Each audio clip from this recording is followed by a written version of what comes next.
hello everyone. We are the presenter group number 3 and we will talk about Rizal's travel. So please listen carefully. Okay, now let's start from Rizal in the Philippines to Spain in 1882. Rizal's secret mission is to observe keenly the lives and culture, languages and customs, industries and commerce, and governments and laws of the European nations. So it is in order to prepare himself in a mighty task of liberating his oppressed people from Spanish tyranny. So now let's proceed on what happened in May 3, 1882. So Rizal left for the Philippines for the first time. He boarded the Spanish steamer Salvadora, and his brother Pasiano told Jose to use his cousins named Jose Pasiano. So during the voyage, there were 16 passengers, and Rizal was the only Filipino, and the rest were Spaniards, British, and Indians. So Jose Rizal left the country in May 1882 to pursue further studies abroad and also to gain further knowledge of ophthalmology because Jose Rizal enrolled in a course in medicine at the Universidad Central de Madrid in Spain. So now let's proceed to the purpose of his secret departure for Spain. It is to avoid detection of the Spanish authorities and friars. So anyway, Pasiano, his only brother, knew about his secret departure for Spain. Now lastly, Rizal had a personal reason for his decision to study abroad. So it is he wanted to become an eye specialist in order to cure her mother from an eye ailment. So also about his secret mission, as I said earlier, he wanted to study the cultures, laws, and governments of European countries in order to help his countrymen. Spain 1882. On September 1882, Rizal decided to move to the capital city of Spain, Madrid, to resume his studies. He enrolled in philosophy and letters and licentiate in medicine at the Universidad Central de Madrid. He continued his doctorate degree in medicine but was not conferred the doctor's diploma due to his failure to pay the fee for his thesis defense. He also completed his degree of licentiate in philosophy and letters. For Rizal, there is no difference between the educational system in Madrid and Manila. It was in Madrid where he completed one half of his novel, Noli Me Tangere, works in Spain, El Amor Patrio or Love of Country, a nationalistic essay. Rizal's first article written in Spain appeared in print Diaryong Tagalog on August 20, 1882 under his pen name Laong Laan. Rizal wrote a nationalistic essay entitled Amor Patrio or Love of Country, his first article written on Spain's soil. He sent this article under his pen name Laong Laan to his friend in Manila, Basilio Teodoro, who was a member of the editorial staff of the Diaryong Tagalog, the first Manila daily to have a Tagalog section. Me piden versos or They Ask Me for Verses. Written upon the request of the Circulo Hispano-Filipino, personally declaimed by Rizal on New Year's Eve on December 31, 1882. Upon the request of the member of this society, Rizal wrote this poem he personally declaimed during the New Year's Eve of December 31, 1882. In this sad poem, Rizal poured all his cry of his agonizing heart. Paris, France, 1883. On June 17, 1883, Rizal arrived at Paris. He spent the whole day walking around and observing the beautiful cities, and that time Rizal was 24 years old. June 18, 1883, He visited the Leonic Hospital with Felipe and Conanan to observe how Dr. Nicaise treated his patients. He was stunned to see the advanced facilities and the accommodation in the said hospital. On June 19, 1883, he visited Dr. Nicaise, who showed the technique of operation, and later he went to see Dopotrin Museum. Rizal went to Paris in order to specialize in ophthalmology. It is a branch of medicine that deals with diagnosis and treatment of eye disorders. He chose this branch because he wanted to cure his mother's eye ailment. He tried his skills in music and studied solfeggio, piano, and voice culture for a month and a half. On June 20, 1883, Rizal visited the Lavoisier Hospital where Felix Parto de Vera was externed. Here, he observed the examination of the different diseases of women. On June 21, 1883, after watching the dawn by Dr. Dopley, he went to the Jardin d'Acclimation situated outside the Paris in the forest of Bologna. He found there plants of all species and the rarest and most beautiful birds. His parents did not encourage his wanderlust, and his brother Pasiano told him to stay put, but he went ahead with his plans, notifying his family on June 23, 1883 that he had been staying in Hotel de Paris. And on July 5, 1883, in a letter to his parents, sisters, and brother, Rizal continued describing the museum, buildings, and hospitals he had visited in Paris. On August 2, 1883, in a letter to his parents, he continued describing his visit to museum and his excursions to important places in Paris. Madrid, Spain, 1883-1884. On August 20, 1883, Rizal was back in Madrid from his summer vacation in Paris. After his 3-month summer vacation in France, Rizal returned to Madrid and thought about publishing a book that exposed the colonial relationship and Spain and the Philippines. September 6, 1883, he changed his residence from Barquelo Street, No. 34th floor to San Miguel, No. 71 Centro. September 28, 1883, he enrolled at the Central Universidad de Madrid for the second course medicine. Aside from the 2 courses, he also studied painting and sculpture in the Academy of Fine Arts of San Fernando. In October 1883, he came to know of the imprisonment by orders of Vicente Barrantes of the 14th rich, innocent person in Manila. The prisoners, who knew nothing is the cause of their detention and who became sick later, were kept in a humid prison cell. Rizal was indignant of his inhuman act. Vicente Barrantes is the one who criticized Noli Me Tangere in the newspaper La España Moderna.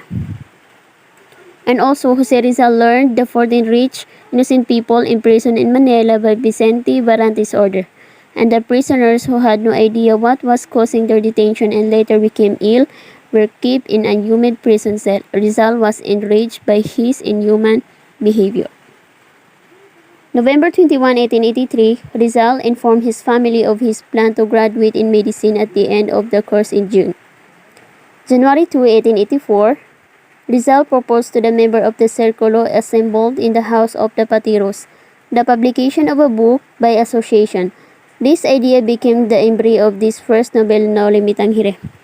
Rizal presented a proposal to the Circulo Hispano-Filipino for the writing of a novel about the Philippines, recognizing the need of Filipinos and the country to be known in Europe. June 21, 1884, he finished the degree of licentiate in medicine with the grade of aprobado from the Central Universidad de Madrid.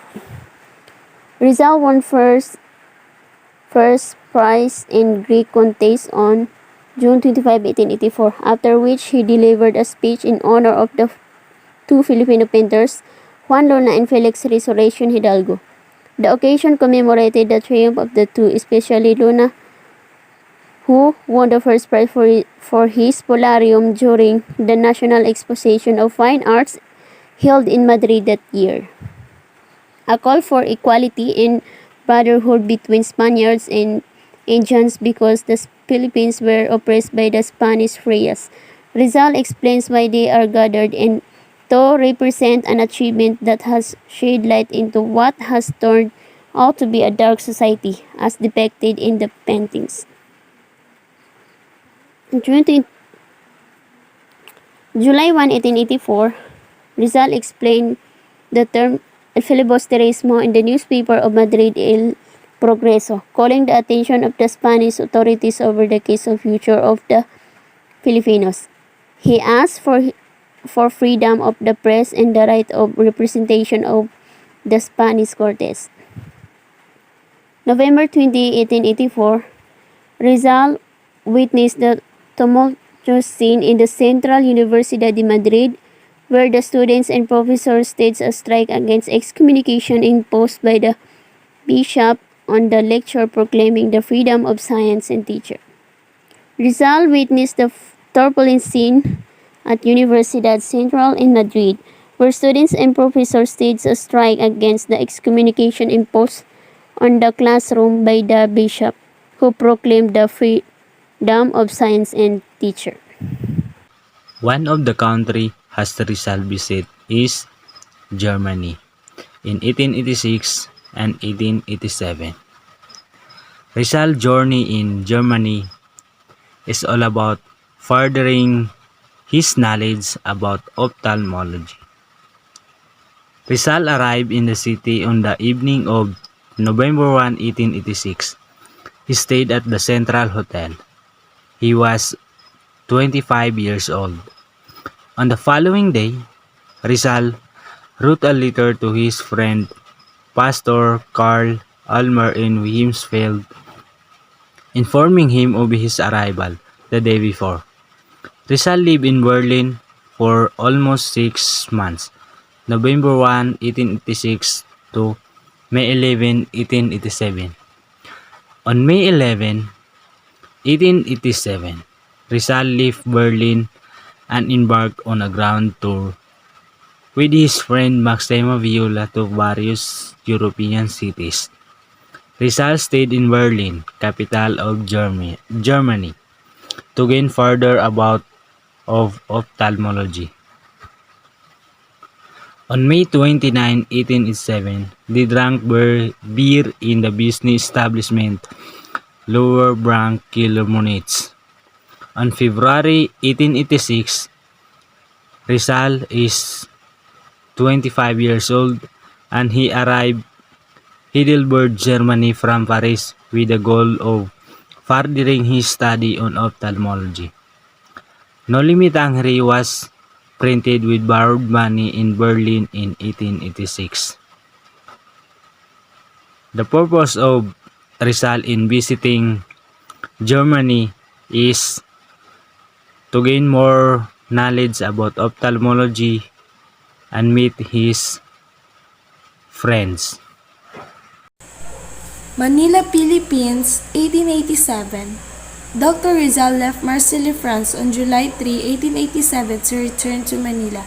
He could not explain to them that he studied medicine and especially ophthalmology to cure his mother cataract. August 5, 1887 at 9 o'clock in the evening, Rizal arrived at Manila after 5 years of study and patriotic labor in Europe. August 30, 1887, he left Calamba for Manila to see Governor General on the issue of the Nolimitang Here, which caused of torment among the fierce in the Philippines. Governor General Torrero asked him for a copy, and Rizal, after a few days looking for a copy, headed him as one out one. October 19, 1887, Rizal made a pencil drawing of a sailboat sailing on Lagoon Bay, which he saw with Jose Tavel de Andrade, lieutenant of the Civil Guards assigned by the Governor General Torrero to protect him. December 3, 1887, from his medical practice, he was able to make $900. He considered bringing the money with him when he traveled abroad. December 29, 1887, the Permanent Board of the Censure, headed by Father Salvador Fan, issues a judgment absolutely prohibiting the circulation of the no limitang hira in the Philippines. Rizal's travel to Hong Kong in the year of 1888. At the age of 27, Rizal forced to leave the country, which is the Philippines, for the second time on February 1888 because he is being chased by powerful enemies. After 6 months of staying in Calamba, he boarded in the ship Zafiro and went to Hong Kong on February 3, 1888. On February 7, 1888, Zafiro made a stopover at Amoy. Now it is called Xiamen. Rizal did not get off Zafiro when it made the stopover for three reasons. First, he is sick.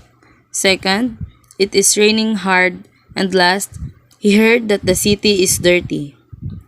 On February 8, 1888, Rizal arrived at Hong Kong.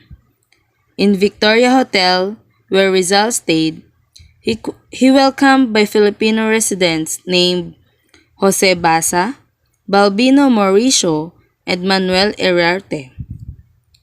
Rizal wrote a letter to Blumentritt on February 16, 1888, expressing his bitterness to his enemies for forcing him to leave the country, and describing Hong Kong as a small but very clean city. He is believed to be a spy sent by the Spanish Jose Sainz de Veranda, a secretary to the Governor General Emilio Terrero, shadowed Rizal's movement in Hong Kong.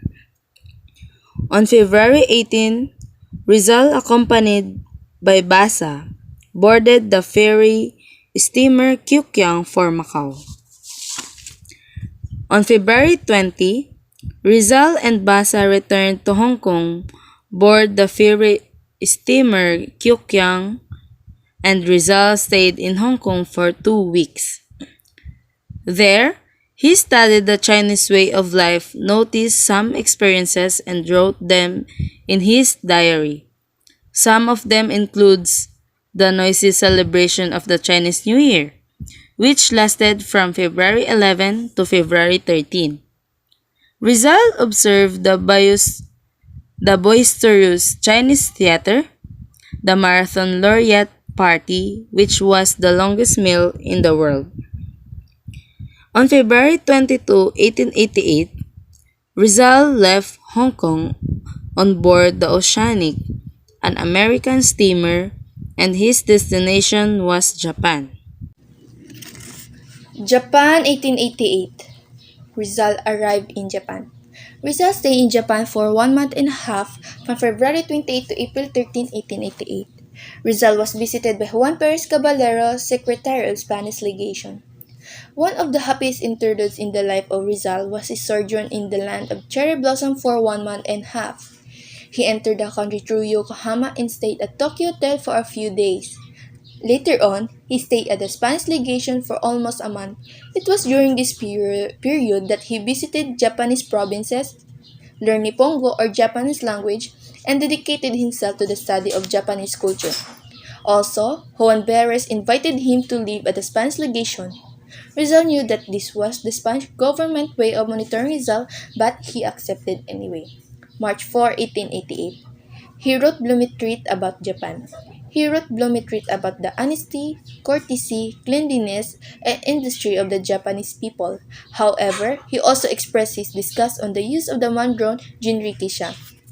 March 7, 1888. Rizal checked out of the Tokyo Hotel and moved to the Spanish legation where he was offered free board and lodging.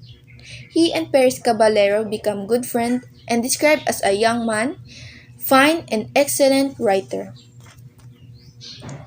March 15, 1888, Rizal first saw Ocisan walking past the gate of the Spanish legation. Rizal's romance with Ocisan began in the early spring of March. After moving to the Spanish legation, Rizal saw her walking near the gate of the legation. Charmed by her beauty, he tried to find a way by which to meet and know her. Seko Usui. Sekosoe, called by her friend as Ose-san, was a Japanese samurai daughter.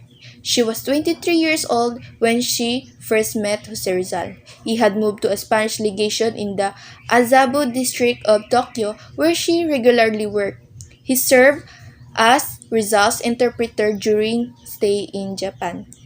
April 13, 1888, Rizal left Yokohama for San Francisco on board the Belgic. Biarritz, France, 1891. Biarritz, where he had a serious romance with Nelly and finished the last chapter of his second novel El Filibusterismo. The one-month vacation in Biarritz worked wonders for Rizal. His soaring heart began to sing once more with joy and his health improved with remarkable swiftness. From Biarritz, he writes Ponce on February 11, 1891, he said, I have put on much weight since I arrived here. My cheeks are no longer shrunken as before for the reason that I go to bed early and I have no cares. Biarritz, with its romantic gardens, delightful villas, and panoramic beauties, is an ideal setting for romance. Rizal, having lost his beloved Leonor, came to entertain considerable affection for Nelly, the prettier and younger daughter of his host.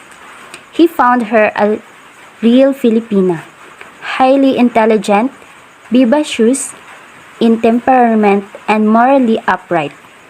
He wrote to his intimate friends, except Professor Blumentritt, of his love for Nelly, also called Nelly, and his intention to propose marriage to her.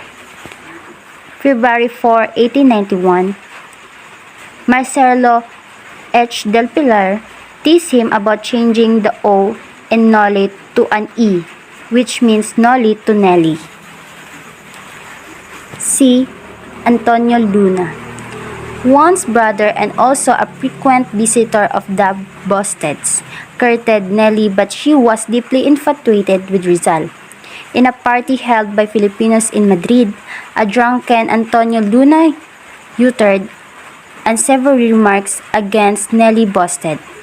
This prompted Rizal to challenge Luna into a duel. Fortunately, Luna apologized to Rizal, thus averting tragedy for the compatriots. Their love affair unfortunately did not end in marriage. It failed because Rizal refused to be converted to the Protestant faith. The lovers, however, parted as good friends when Rizal left Europe. On March 29, 1891, the eve of his departure from Biarritz to Paris, he finished the manuscript of El Filibusterismo. Rizal in Paris, France, 1891. October 3, 1891, from Paris, Rizal sent a letter with 600 copies of the El Filibusterismo to Jose Mabasa in Hong Kong, saying that he was definitely taking the next trip of the Melbourne for Hong Kong from Marseilles. October 7, 1891. Since January up to this date, the whole amount Rizal received as help from the propaganda amounted to 300 pesos only. Because of discontent, he informed Marcelo H. Del Pilar that he was not writing anymore for the La Solidaridad and was renouncing the receiving of pensions from the propaganda. October 9, 1891, he confessed to Blumentritt that he would not write anymore for the La Solidaridad. He said he was leaving the field to others to manage the policy of the newspaper in order to avoid schism among the Filipinos in Madrid. October 13, 1891, Rizal made clear the cause of the conflict between him and Marcelo H. Del Pilar. He wrote Del Pilar about the details of the cause of their misunderstanding and the reason why he could not return to Madrid. October 17, 1891, he arrived at Marseilles with Baxa Sabmorga and Feli. Manila, Philippines, 1892 to 1996. June 26, 1892, Rizal arrived in the Philippines from Hong Kong on board the boat Don Juan. After having been inspected by the customen, he boarded in the Oriente Hotel where he occupied room number 22 facing the Binondo Church. His sister Licia accompanied him in his return to the Philippines. In the evening, he attended the reunion held in the house of Don Ong Hungko, a Chinese mestizo who was living in the district of Tondo. Here, he met many Filipinos who were later arrested and executed as a consequence of the discovery of Katipunan. The next day, June 27, 1892, he took a train for his pleasure trip to Bulacan and Pampanga. He visited Malolos, San Fernando and Tarlac, and his return, Bacolor. June 29, 1892, at 7:30 in the morning, he went to see Governor General Eulogio Despohol. They talked about the Borneo Plan. The Governor General was very opposed to it. Rizal was told to return the following Sunday. And by July 3, 1892, Rizal had again an interview with Governor General Despohol. He thanked Governor General Despohol for lifting the order of exile for his sister. The governor told him to come back the following Wednesday. In the evening, he attended a meeting at the house of Calle Iyala to discuss the proposed La Liga Filipina. A short information about La Liga Filipina. La Liga Filipina was a civic organization established by Jose Rizal in 1892 while the Philippines was under in Spanish colonial rule. Its aims were to unite the country, to protect and assist all its members, to fight violence and injustice, to support education, and to study and implement reforms. July 6, 1892, Rizal held the last interview with the Governor General. The Governor General confronted him for anti-friar bills supposedly found at the baggages of his sister Licia. He was ordered in person to Fort Santiago. July 7, 1892, the Governor General Eulogio Despohol issued a decree deporting Rizal to Dapitan. All the newspapers of the city published the decree on that day. By July 14, 1892, in his prison cell, he was informed by Dr. Ramon Despohol, aide and the nephew of the Governor General, that at 10 in the evening they would leave for Dapitan. July 15, 1892, at 1 in the morning, Rizal was shipped on board the boat SS Cebu to Dapitan.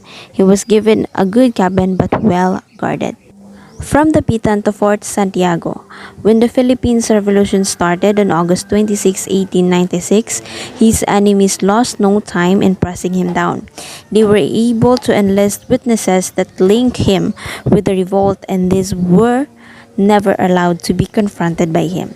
Thus, from November 3, 1986 to the date of his execution, he was again committed to Fort Santiago.